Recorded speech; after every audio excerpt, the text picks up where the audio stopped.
Maayong gabi kanatong tanan mga igsoon, mga higala diha sa Ginoo. So medyo dugay-dugay kita nga nakabalik og kining live sanglit kay dunay mga kakulian, no? Daghan kay mga kakulian sila gani karon murag na ay magani ko gamay nga kuano sipon subaw. So tungod sa atong klima karon na init kayo. So atong pagatunan karon atong i-share diha kaninyo. Kining naisulat sa Marcos 8:36-37. Nasayid ko nga daghan ang nakahibalo na ini nga bersikulo, no? Duha lamang kini ka bersapan matulunan kayo. Daghan na sayod ani nga bersikulo.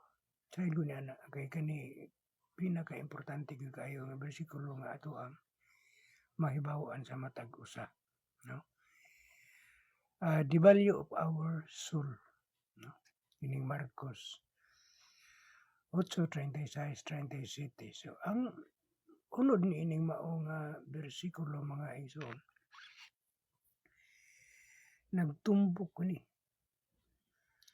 sa ato ang kalag, no? Kani giingon sa maong verse, for what shall it profit a man if he shall gain the whole world and lose his own, no?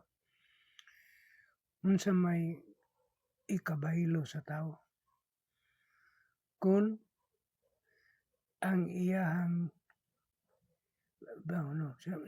bisan pag ang maiya ang tibuok nga kalibutan, no? If he shall gain the whole world ug mawala ang iyang kalag and lose his own soul, no? So kung atong analyson og maayo mga igsoon, wala na kitay may mga ikabaylo pa sa ato ang kalag kung kini mawala mga ni. Bisan pa kung atong huna-hunaon ang mga bersikulo nag-iingon rin, if he shall gain the whole world, kung bisan pag maiya ang tibuok nga kalibutan, dili gid kini makabastar nga ibaylo sa imong kalag. Meaning, mas dako kayo og bili ang atong kalag kumpara sa tibuok nga kalibutan. Verse 37, nag-iingon nga ang maong bersikulo,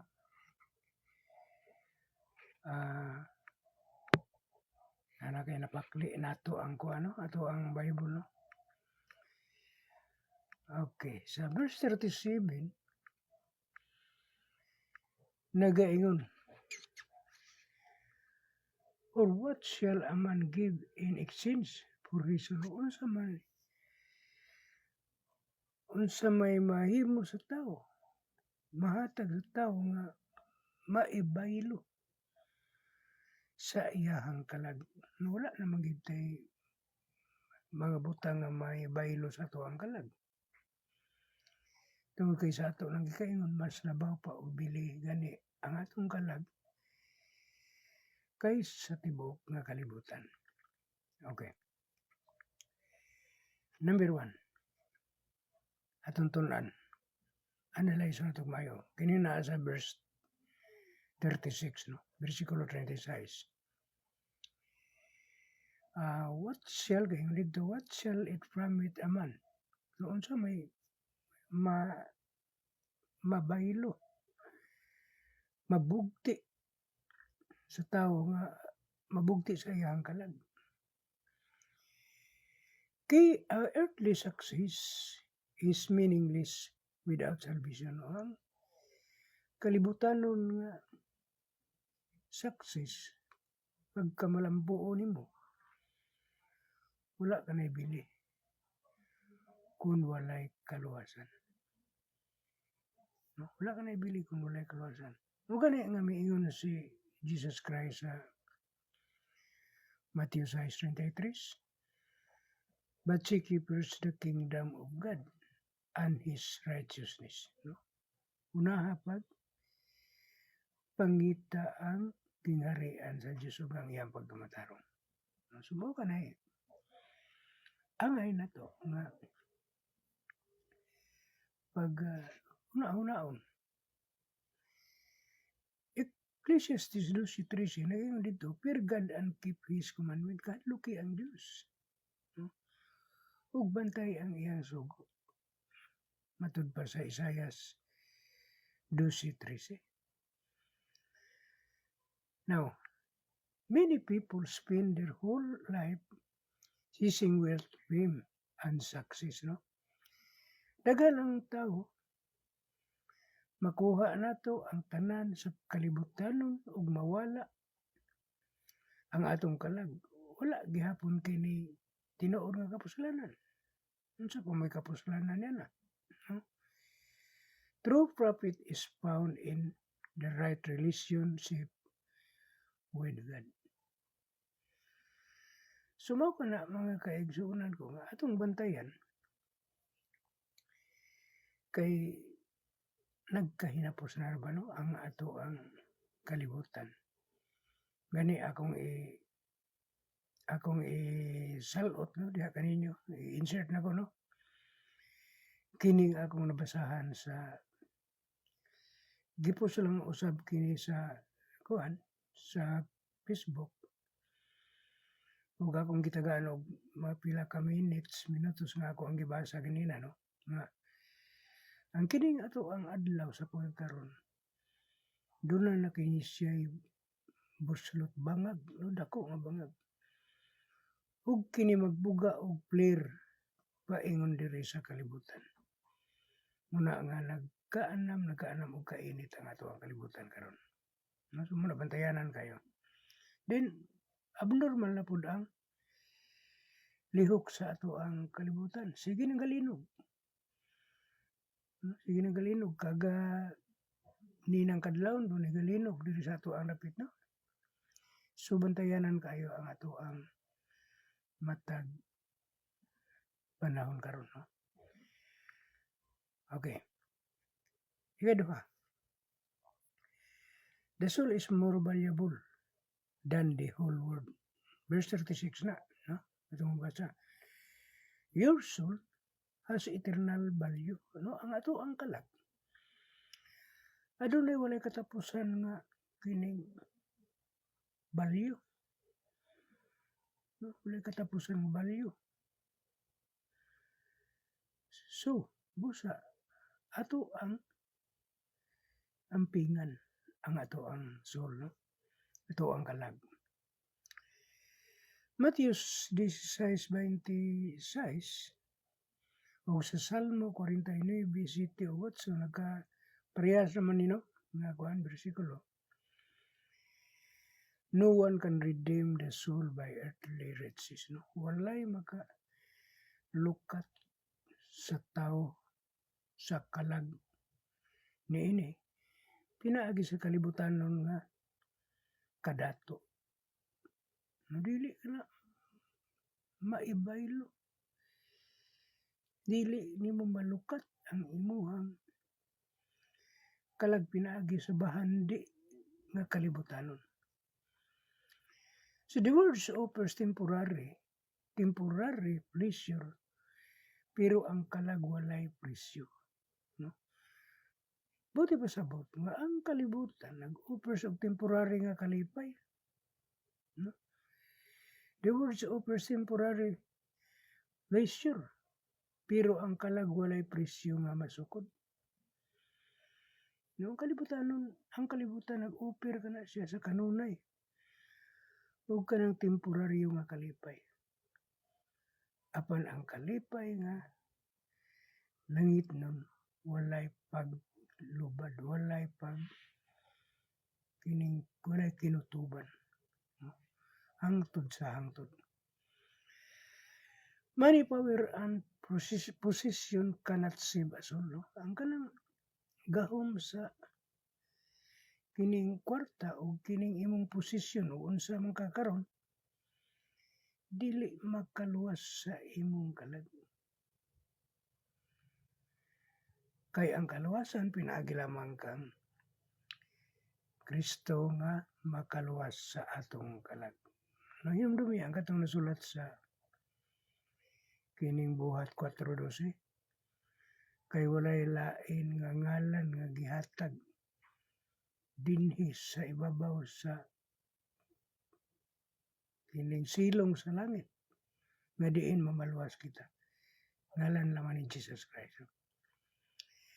Nothing can replace a lost soul. Verse 37. No? Walay makadili. Di mo matangtang ang imuhang kalag kung maadto na sa kalibutan. Di na ni mo makuha ang imong kalag kung naa na sa kalibutan. Nga naman, tungkol kay wala kini bili kini makuha ang iyahang kantidad. No?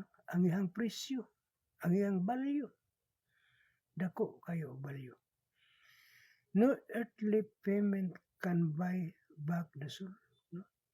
Dili na wala na kining kalibutan nga pagbayad nga mabalik pa ang imuhang kalag. Okay, pananda. First Peter 1:18-19. We were redeemed by the precious blood of Christ. Ilukat lamang kita sa dugo ni Kristo. So walay kalibutan nga mga bahandi, worldly riches nga makalukat sa imong kalag. Kundili ang dugo lamang ni Kristo. Acts 4:12 mo to akong mention kanina, no? Salvation is found in no one else, no? 4:12. Wala lang nga gihatag dinhi sa silong sa langit nga diin mamaluwas kita kundi ngalan lamang ni Kristo. Walay bahandi, walay posisyon, o walay impluensya nga makabayad alang sa kalag. Only the blood of Jesus Christ can redeem us. Busa kinahanglan nato dawaton si Kristo samtang aduna pay panahon. Ika-4, choose eternal life over temporary good. Pili ang walay katapusan ng kinabuhi. Bisan sa temporaryo nga pagkabinansya. Live for eternity, not only for this world. No, pag kinabuhi diha sa kining pag-eternidad ka ng pagkawalay katapusan. Dili diha sa kalibutan. 1 John 2:15-17. The world passes away, but the one who does God's will lives forever. No, ang kining kalibutan, mapas away mawala na. But the one who does God's will lives forever. Apan, bisan kinsa nga nagabuhat sa kabubuton sa Dios, kini magapuyo sa walay katapusan. Colossians 3:2. Set your affection on things above. Ibutang ang imuhang kasing-kasing, imong huna-huna sa mga butang atoan sa itaas. This world is temporary. Ang atong kinabuhi, matud ba? Dinhi mo buora. Apan ang eternity walay katapusan. Therefore, let us invest heavenly treasure by obeying God, serving Him faithfully, and sharing the gospel. No? So, nindot ka pagkasulti, no? Miingon diri nga, mag-investa sa kining langit nun nga kining mga butang, bandi, no? Heavenly treasure. pinaagi sa pagsugot sa Dios ug pag-serve kaniya nga matinud-anon ang sharing the gospel ug mag-share ta sa gospel. Sama ni natong gibuhat karon, no? Mark 36:37 teach us worldly gain is worthless if the soul is lost, no? Ang mao nga bersikulo nagpahayag nga ang kalibutanon nga ginansya wala kini sa ibili kung ang imong kalag mawala. Worldly gain is worthless if the soul is lost. The soul is more valuable than all earthly riches, no? Ang tanan, ang kalag, labaw pa nga mahinungdanon kaysa kalibutanon nga kadato. Nothing can replace or redeem the soul except Jesus Christ. No, usa na sa mga na kuha na to sa mao nga mga bersikulo. Therefore, choose Christ and eternal life over temporary worldly success, no? Matud pa diri, kining pilia si Kristo ug ang kining walay katapusan nga kinabuhi, no? Labaw pa sa kining kalibutanon nga success. So doon mga challenge sa mga kaigsuonan, no? Mga kaingalaan nga diyan atong ihatag diha kaninyo, i-share diha kaninyo, tagsa-tagsa ka nato maka-relate niini, sayod ko niya na, no? So mao nga mga bersikulo nga atong gibasa. So doon ay mga question, no? Mga challenge. Unsay kapusulanan sa tanan nimong nadawat sa kalibutan kung mawala ang imong kalag, no?